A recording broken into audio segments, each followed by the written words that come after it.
The Writing Life.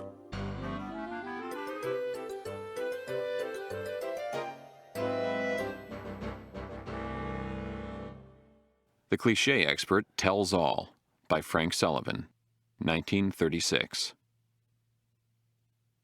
Mr. Arbuthnot, when you write a story for a newspaper in your capacity... Pardon me, Mr. Dewey, my official capacity. To be sure, in your official capacity as a cliché expert, from what kind of source do you get your information? From a reliable source. What kind of rumors do you deal in? Persistent but unconfirmed. What do you do to rumors? I noise them abroad or bruit them about. What has been received? Word has been received. How do you reply? Either in the negative or in the affirmative. When a parade takes place, what do flags do? Flags flutter. And what kind of steeds are in the parade? Prancing steeds. What kind of scene is it? It is a colorful scene and a gala occasion. Bands blare, guns boom, treads are martial, uniforms are resplendent. The city roars a welcome to the returning hero, and police estimate that fully 750,000 spectators line the curbs along the route. What kind of spectators, please? Cheering spectators. If the president is there, what do the police take? Extra precautions. And what is it rain does?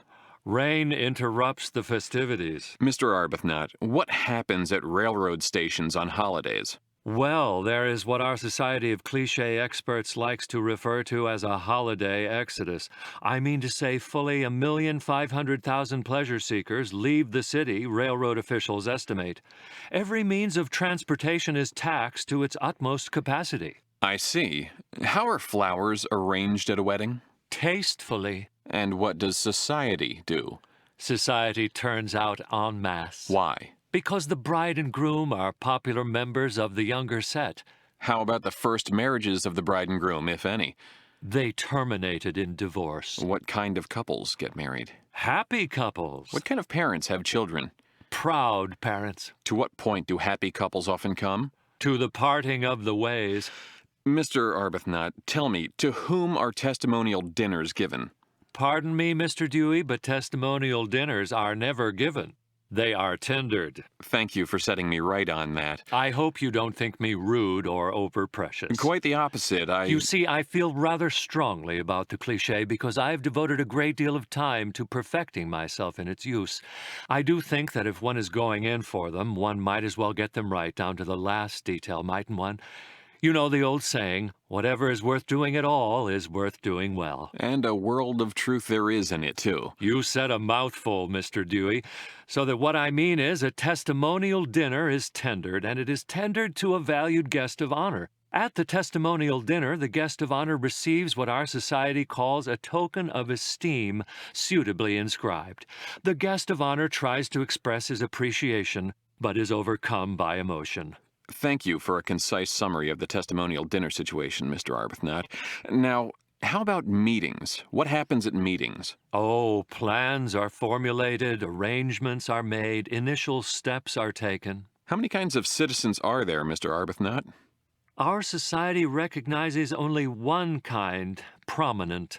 Of course, there are also well-known residents and outstanding figures. How many friends has a prominent citizen? He has a host of friends. Why? Because he is a highly respected member of the community. Mr. Arbuthnot, what kind of hopes do you have? High hopes, and I don't have them. I entertain them. I express concern. I discard precedent. When I am in earnest, I am in deadly earnest. When I am devoted solely. When a task comes along, it confronts me. When I stop short. I take but one kind of steps, those in the right direction. I am a force to be reckoned with. Oh, ask me anything, Mr. Dewey, anything. All right. How about the weather? Where does weather occur? You think you can stump me with that? Well, you can't. Weather occurs over widespread areas. Winter holds the entire eastern seaboard in its icy grip. Snow blankets the city, disrupting train schedules and marooning thousands of commuters. Traffic is at a standstill. Hold on a minute, my friend. You've left out something. I have not. What? Traffic is virtually at a standstill. Oh, a detail, Mr. Dewey. All right, I concede you that. 10,000 unemployed are placed at work removing the record fall as cold wave spells suffering to thousands. Old residents declare blizzard worst since '88. Mr. Arbuthnot. Mayor fears milk shortage. Now, in the summer, things are different. Then the city swelters in record heat wave. Thousands flock to beaches to seek relief. Mercury continues to soar. In the spring, on the other hand, the first robin... Hold on, Mr. Arbuthnot. I concede you the weather cliches for all 4 seasons. I would like to ask you another question. Go ahead. You can't stump me, Mr. Dewey. You would like to, though, wouldn't you? Well, it would be rather a feather. Yes, I know. In your cap, well, proceed. What kind of fires happen? Fires don't happen. They occur. And they are frequently fires of undetermined origin. What do the victims do at fires? They flee, scantily clad. What happens to the building? It is completely gutted. If you fall off your horse, what kind of spill do you take, Mr. Arbuthnot? A nasty spill. And how do you escape from any accident? Unscathed. If you don't escape unscathed, what happens?